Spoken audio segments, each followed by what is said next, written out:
Por que as nações fracassam? Problemas culturais, geográficos ou políticas ruins. Por esses e outros motivos é que as nações fracassam? Nessa obra, os autores respondem exatamente esse questionamento. Baseados em anos de estudos científicos, eles reúnem exemplos reais, históricos e atuais para explicar por que algumas nações estão fadadas ao fracasso. Você quer entender por que diversos países do continente africano e da América Latina não conseguem se desenvolver? E por que os Estados Unidos e Reino Unido são nações prósperas? Vem que nós te contamos. As instituições econômicas inclusivas. Países desenvolvidos são prósperos graças às suas instituições econômicas inclusivas, que são basicamente uma combinação do Estado e da economia de mercado livre. Nessas instituições, o Estado cria incentivos para as pessoas investirem e inovarem, garantindo os direitos de propriedade privada e aplicando direitos contratuais. Ou seja, o Estado permite investimento e crescimento ao fornecer educação e infraestrutura. O Estado é, então, controlado por seus cidadãos, ao invés de monopolizado por uma pequena elite. É importante a existência de um princípio democrático, em que as pessoas na política estabelecem instituições e leis que funcionam para a maioria da população, ao invés de trabalharem para o benefício dos ricos. O Estado também precisa manter um monopólio para controlar a violência. As instituições econômicas extrativistas. Em contrapartida aos países que desenvolvem instituições econômicas inclusivas que encorajam o desenvolvimento, existem aqueles que desenvolvem instituições econômicas extrativistas. Para ter uma noção de como essas instituições funcionam na prática, pense em ditadores corruptos e em suas pilhas de dinheiro em contas na Suíça. Eles e suas instituições podem gerar crescimento no curto prazo, mas no longo prazo resultam em pobreza. Existe um círculo vicioso funcionando em muitos países subdesenvolvidos nos últimos 3 ou 4 séculos. Instituições extrativistas foram estabelecidas primeiro por um poder colonial, tipicamente construído também por instituições extrativistas internas. E assim, por serem dependentes, tornaram-se ainda mais extrativistas sob o domínio dos governantes pós-coloniais, o que levou a uma guerra civil e a uma luta entre facções concorrentes pelo controle dessas instituições. E, finalmente, esse ciclo levou ao caos e à falência dos estados. Diferenças em infraestruturas institucionais.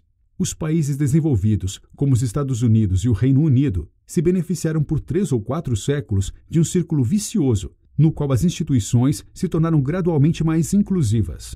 Assim foram criados incentivos crescentes para os empreendedores e para o desenvolvimento da economia.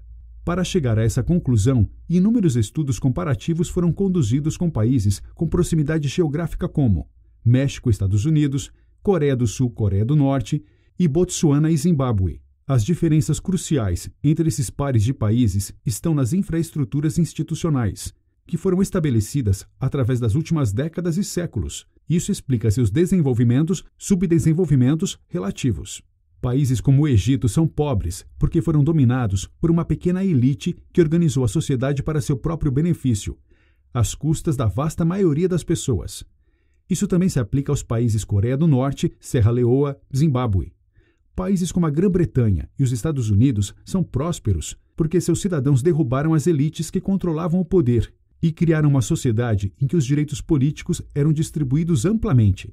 O governo era responsável por seus cidadãos e a grande maioria das pessoas podia aproveitar as vantagens das oportunidades econômicas, que também tem como exemplo o Japão e a Botsuana. Tão semelhantes, mas tão diferentes. Vamos comparar os dois lados de uma cidade chamada Nogales, localizada no continente americano. Uma metade se encontra no Arizona, Estados Unidos, e a outra metade no México. Na metade do Arizona, a média de renda é de 30 mil ao ano, e a maior parte dos adultos possui ensino médio completo. Além disso, as estradas são pavimentadas, existe lei e ordem, e a maioria das pessoas vive até os 65 anos. Na metade mexicana, a média de renda é 3 vezes menor, e todas as outras características são também 3 vezes piores. Essas diferenças não podem ser atribuídas ao ambiente ou à cultura apenas. Suas causas devem estar ligadas às oportunidades econômicas e à política.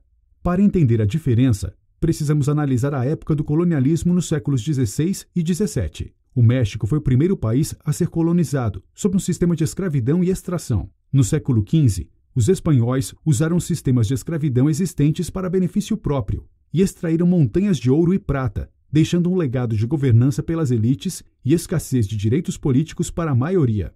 Nos Estados Unidos, a falta da escravidão entre as populações indígenas e uma densidade populacional muito menor significava que os sistemas de escravidão não funcionariam, embora isso não os impedisse de tentar pelos próximos 20 anos em diante. Eventualmente, a empresa original de colonos, a empresa de Virgínia, de volta à Inglaterra, percebeu que a única maneira de fazer o colonialismo funcionar era fornecer incentivos para os colonos. Esses incentivos vieram através da oferta de terra em troca de trabalho. Isso definiu a base da Constituição Democrática e do Congresso dos Estados Unidos, que mais tarde criou problemas para o governo inglês. Os próximos 300 anos de história são cruciais para entender por que os Estados Unidos são agora tão prósperos e por que a maioria da América Latina é tão pobre. Os Estados Unidos tiveram 300 anos de estabilidade política, em que as instituições políticas controlavam as instituições econômicas, pelo menos em parte, fazendo com que funcionassem para todos. Outros fatores, como o sistema de patentes, os sistemas de crédito e a educação, forneceram oportunidades para que qualquer um enriquecesse e aproveitasse os benefícios da prosperidade. Em contraste, na América Latina, até 1990, a maioria dos países via tumultos políticos e uma série de regimes ditatoriais, em que pequenas elites controlavam tudo em busca dos seus próprios benefícios. Essa instabilidade levou ao surgimento do poder de monopólio, que age como um desincentivo para qualquer um tentar se tornar rico. O próximo ditador pode pegar todo o seu dinheiro mesmo. Também levou à falta de dinheiro e de educação, o que impede a competição. O desenvolvimento divergente da Coreia do Norte e da Coreia do Sul. Vamos comparar a Coreia do Norte e do Sul, divididas ao longo do paralelo 38, depois da Segunda Guerra Mundial. No final dos anos 1940, elas possuíam níveis de desenvolvimento parecidos, mas nos dias de hoje suas economias são bem divergentes. A Coreia do Sul está vivendo padrões 10 vezes maiores do que a Coreia do Norte. A Coreia do Sul pode ser comparada com Portugal e a Coreia do Norte com países africanos subsaarianos. As pessoas na Coreia do Norte vivem 10 anos menos do que as pessoas na Coreia do Sul. As diferenças não podem ser explicadas por outra coisa além das instituições. No Sul, as propriedades privadas e os mercados foram encorajados, embora inicialmente por ditadores. E então os investimentos e o crescimento econômico também foram. Ao mesmo tempo, o governo investiu em educação, e as novas indústrias se aproveitaram de uma população mais educada. Na Coreia do Norte, a propriedade privada e os mercados foram banidos, e um plano econômico centralizado foi fomentado, e isso levou à estagnação.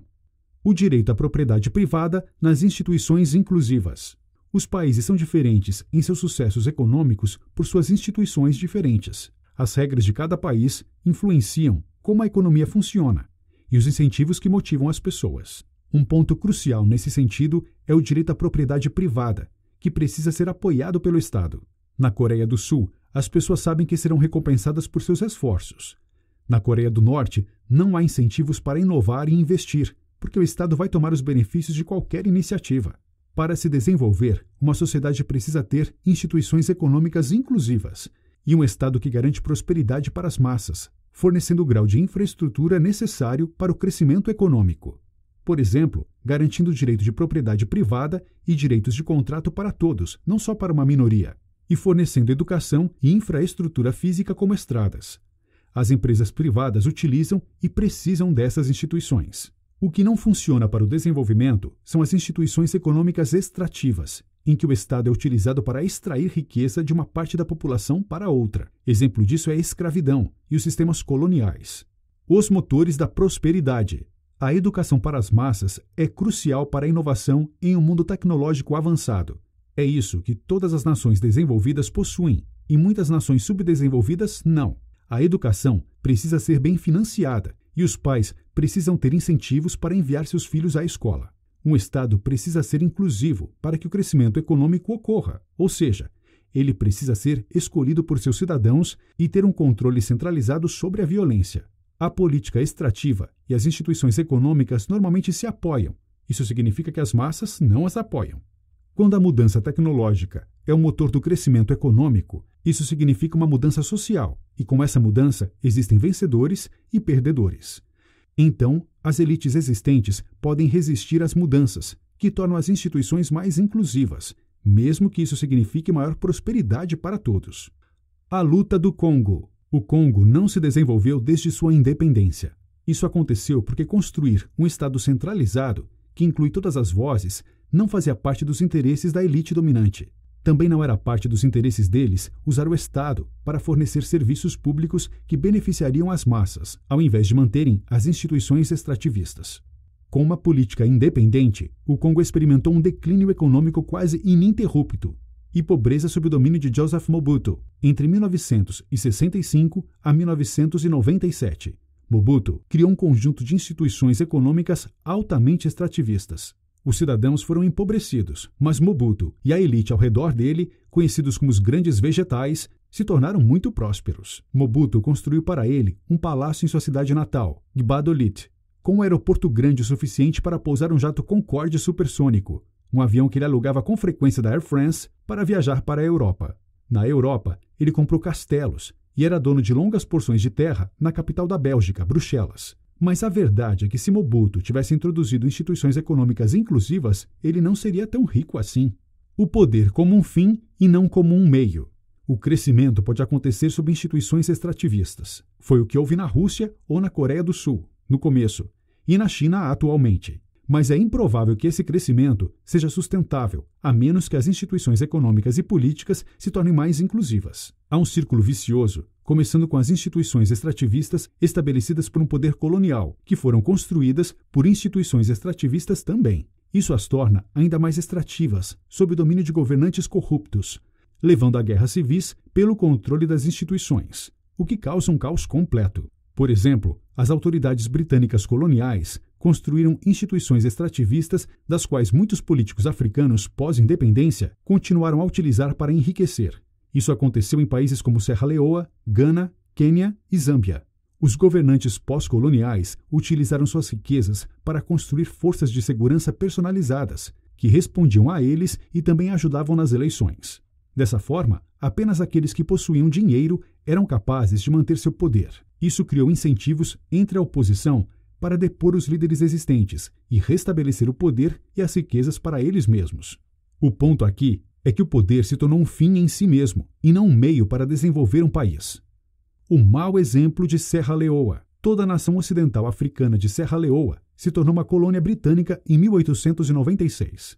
Os britânicos identificaram importantes governantes e deram a eles um novo título, chefes supremos. Na Serra Leoa Oriental, por exemplo, eles encontravam Suluku, um poderoso rei guerreiro que se tornou chefe supremo Suluku. Em 1898, os britânicos tentaram cobrar um imposto de 5 shillings, o que resultou em uma guerra civil conhecida como a Rebelião do Imposto de Palhota. A rebelião começou no norte, mas foi mais forte e mais duradoura no sul. Em 1905, os britânicos pararam a construção de uma linha de trem que saía de Freetown para o nordeste e a mudaram para uma cidade do sul chamada Bow, em Mandland. Isso dava acesso rápido a eles para acabarem com a rebelião. Quando Serra Leoa se tornou independente em 1961, os britânicos entregaram o poder para o Partido Popular de Serra Leoa, SLPP, que atraiu o apoio do Sul. E em 1967, esse partido perdeu a eleição para a oposição, o Partido Congresso de Todo o Povo, APC, que tinha o apoio do Norte. Embora a linha de trem tenha sido estabelecida para dominar a rebelião em 1967, ela tinha um papel econômico. Permitiu o transporte das exportações do país, café, cacau e diamantes, que vinham em sua maioria de Mandland, no sul. O então líder do APC, Siaka Stevens, que atraía seu povo político do norte, desmontou a linha de trem e vendeu os trilhos e vagões para enfraquecer a oposição no sul e consolidar seu poder político. Isso dizimou a economia de Serra Leoa. Mas quando precisaram escolher entre consolidar o poder ou o crescimento econômico, a consolidação do poder venceu. Atualmente você não pode mais pegar um trem em direção a Bow. Existe uma continuidade entre o domínio colonial e o governo de Stevens. Ambos extraíram riqueza das pessoas. Os governantes coloniais fizeram isso através de conselhos de mercado agrícolas. Os fazendeiros precisavam vender seus bens para esses conselhos, que pagavam muito menos que o preço do mercado, empobrecendo os fazendeiros e enriquecendo as elites. Quando Stevens assumiu o poder, ele manteve esses conselhos de mercado e piorou ainda mais a situação. Sob controle dos governantes coloniais, os colonialistas extraíram cerca de 50% do valor dos produtos agrícolas. Sob controle de Stevens, a taxa de extração aumentou para 90%. Junto com esses conselhos de mercado, o antigo sistema dos chefes supremos permanece até hoje. Eles controlam as políticas locais nas vilas, os direitos de terra local e os impostos. Os chefes supremos são eleitos, mas apenas os membros do partido governante podem participar. E em 2005, o vencedor foi Sheku Fazaluka, o tataraneto do rei Suluco. A junção dessas instituições significa que há pouquíssimos incentivos para que os fazendeiros aumentem sua produtividade. Isso porque eles possuem direitos de terra incertos graças ao sistema de chefes supremos e são vítimas de instituições extrativistas na forma de conselhos de mercado. Além disso, existiu controle sobre as minas de diamante. Os britânicos desenvolveram monopólio no país inteiro e o entregaram nas mãos de De Beers em 1936. Depois da independência, Stevens nacionalizou esse acordo e controlou pessoalmente 51% dos diamantes de Serra Leoa. Stevens usou sua vasta fortuna para comprar influência política e para montar sua própria força de segurança privada, a ISU, também conhecida localmente como I Shoot You, e Divisão Especial de Segurança, conhecido como os Cães de Siaka Stevens.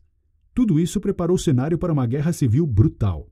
Por que as nações falham? Um exemplo claro. No ano 2000, depois de um período de hiperinflação, o Zimbábue conduziu uma loteria nacional para qualquer um que tivesse mais de $5.000 zimbabuanos em sua conta bancária. O fato de que o vencedor foi Robert Mugabe, o presidente do Zimbábue com poderes ditatoriais, só mostra a extensão do seu controle sobre as instituições do país, como essas instituições se tornaram extrativistas. A principal razão para que as nações falhem nos dias de hoje é por terem instituições extrativistas. E o Zimbábue ilustra claramente as consequências econômicas e sociais disso. Em 2008, sua renda per capita havia caído pela metade desde sua independência, e em 2009 a taxa de desemprego era de 94%. As raízes das instituições políticas e econômicas estão no período colonial. Originalmente, instituições de apartheid foram estabelecidas por uma elite branca para extrair a riqueza do país. Mas quando o Zimbábue ganhou sua independência, essas instituições foram mantidas por Mugabe. Eventualmente, graças à falta de inclusão, seu apoio morreu, até que em 2000 ele precisou encontrar outros recursos para comprar apoio político. Para isso, ele expropriou fazendas que eram propriedades de pessoas brancas, e então imprimiu dinheiro, levando à hiperinflação no país. As nações fracassam nos dias de hoje porque suas instituições extrativistas não criam os incentivos para salvar, investir e inovar. Em muitos casos, os políticos reprimem a atividade econômica porque isso ameaça seu poder, a elite econômica, como na Argentina, Colômbia e Egito. Em casos como Zimbábue e Serra Leoa, isso levou ao total estado de fracasso e estagnação econômica. Os países nos quais isso já aconteceu incluem também a Angola, o Camarão, o Chad, RDC, Haiti, Libéria, Nepal e Sudão. E a guerra civil, os deslocamentos em massa, as fomes e epidemias acompanham esse processo. Em termos de desenvolvimento, muitos desses países são mais pobres hoje do que eram na década de 1960. Um exército de crianças. Vamos falar um pouco sobre as causas da guerra civil em Serra Leoa. O país passou por décadas de instituições extrativistas pelo governo APC tirano, enquanto a economia estava sofrendo um colapso em 1985. Nessa época, o exército foi dissolvido porque a elite dominante temia uma rebelião. Por isso, quando Charles Taylor, da Frente Patriótica Ruandesa, cruzou a fronteira em 1991, não havia ninguém para impedi-lo. E então uma guerra civil caótica e brutal se iniciou e durou uma década. Nesse cenário, as facções concorrentes ganhavam recursos como diamantes, crianças que eram soldados e armas para continuar lutando umas com as outras. Em resumo, o precedente histórico para a Guerra Civil de Serra Leoa foram as instituições extrativistas, que secaram o Estado até o ponto em que eles eram incapazes de controlar os rebeldes. As instituições extrativistas no Uzbequistão. 4 outros países sofreram diferentes tipos de instituições extrativistas: a Colômbia, a Argentina, o Egito e o Uzbequistão. Esse último é um país sob o absolutismo de uma única família, com uma economia baseada em trabalho escravo de crianças. O algodão é responsável por 45% das exportações do Uzbequistão. Quando o país foi criado, em 1991, seu primeiro e único presidente, Islam Karimov, dividiu as terras entre fazendeiros, mas cada um desses fazendeiros precisava dedicar pelo menos 35% de suas terras para o algodão, uma safra de exportação valiosa. No entanto, como os fazendeiros recebiam apenas uma fração do preço de mercado da safra, eles não tinham incentivos para investir em maquinário para colher o algodão. Isso não fez muita diferença, porque o país utilizou crianças para colher o algodão. Todos os anos, nos meses de setembro a novembro, as escolas de aproximadamente 2,7 milhões de crianças são esvaziadas. Cada criança precisa colher entre 20 a 60 quilos de algodão por dia, dependendo de sua idade. Os mais sortudos, que vivem perto das fazendas, podem andar ou pegar o ônibus para o trabalho. Os outros precisam dormir em galpões sem banheiro, e eles precisam levar seus próprios alimentos. Enquanto isso, embora o preço de mercado para o algodão estivesse em 1,40 em 2006, as crianças recebiam cerca de 1 centavo por quilo. Tudo isso aconteceu porque Karimov estabeleceu um regime em que a oposição é reprimida, não existe a mídia livre e as ONGs não são permitidas no país. Transformando instituições extrativistas em inclusivas. O que todos os países que observamos possuem em comum é o fato de que possuem uma elite que projeta as instituições econômicas para enriquecimento próprio, enquanto perpetua seu próprio poder às custas da grande maioria das pessoas na sociedade. A solução é transformar essas instituições extrativistas em inclusivas. Vamos analisar agora o caso de Botsuana, que conseguiu mudar as instituições políticas extrativistas para inclusivas, o que encorajou o desenvolvimento econômico. Apesar de ter sido tão pobre quanto a maioria dos países na África subsaariana na década de 1960, Botsuana possui hoje o mesmo nível de desenvolvimento de alguns países da Europa Oriental. O interessante sobre o país é que nessa região particular da África existia um sistema político altamente inclusivo antes do colonialismo.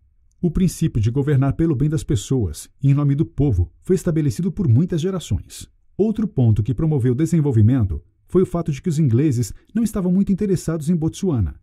Na verdade, em 1890, 3 chefes de Tsuana visitaram a Inglaterra e negociaram com o governo para que fossem parte de um protetorado britânico, o que é diferente de uma colônia. Em troca pela proteção da região contra as políticas expansionistas sul-africanas de Hood, o homem responsável por colonizar o Zimbábue e a Zâmbia, tudo que a Inglaterra queria era terra para construir uma linha de trem para alcançar outros locais. Por isso, os Tsuana ficaram por conta própria, sem extrativismo e sem interferência de instituições. Depois do colonialismo e da descoberta de diamantes, os chefes Tsuana criaram uma lei afirmando que todos os diamantes eram propriedade nacional, sem dar direitos para indivíduos ou corporações, bem diferente de Serra Leoa. O efeito disso foi dinheiro público em massa, que foi utilizado para pagar por serviços públicos, levando ao desenvolvimento. Crescimento autoritário. O crescimento econômico nem sempre leva a instituições políticas inclusivas. Muitos regimes repressivos perseguiram e alcançaram crescimento econômico rápido nos últimos 60 anos. Exemplos claros disso são a Alemanha, a Rússia e a China. Vamos pensar sobre o que não vai funcionar em termos de desenvolvimento. Em primeiro lugar, qualquer tentativa de mudança na política. Porque se um país é politicamente corrupto, eles vão subverter as mudanças políticas, como no neoliberalismo das décadas de 80 e 90. A privatização acontece, mas as pessoas que vencem os contratos são os irmãos dos ministros, por exemplo. Se isso tudo que vemos não funciona, como fazer com que tenhamos instituições inclusivas para que as nações não falhem? O importante para o desenvolvimento é uma pluralidade de vozes, exigindo serem escutadas pelo governo e sendo mesmo escutadas. Isso, porém, não pode ser imposto por quem está no poder, precisa vir do povo. Então, qualquer tentativa de gerar crescimento e de fornecer ajuda parece insignificante. As únicas coisas que fazem sentido são programas orientados para empoderar e garantir que os meios de comunicação estão livres para informar a todos. Está na hora de mais pessoas questionarem como podemos chegar lá, a um nível nacional e global.